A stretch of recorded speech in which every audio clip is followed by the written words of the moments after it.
ಧ್ಯಾನ ಒಂದು ಕಾರ್ಯ ಅಲ್ಲ, ಅದೊಂದು ಗುಣ.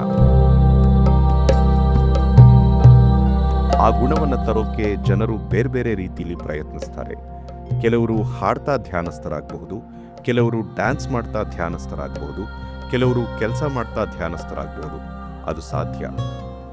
ಆದರೆ ನಿಮ್ಮೊಳಗೆ ಆ ಗುಣವನ್ನು ಉಂಟು ಮಾಡಿಕೊಳ್ಳೋಕೆ ಯಾವುದೋ ಚಟುವಟಿಕೆಯನ್ನು ಬಳಸ್ತಿದ್ರೆ ನೀವು ಅದಕ್ಕೆ ಗುಲಾಮರಾಗ್ತೀರಿ. ನಿಮ್ಮ ಅನುಭವ ಕೂಡ ಆ ಚಟುವಟಿಕೆಗೆ ಗುಲಾಮನಾಗತ್ತೆ.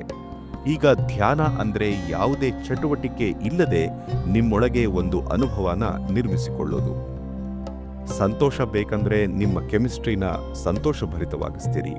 ಆನಂದ ಬೇಕಂದ್ರೆ ನಿಮ್ಮ ಕೆಮಿಸ್ಟ್ರಿನ ಆನಂದಮಯವಾಗಿಸ್ತೀರಿ.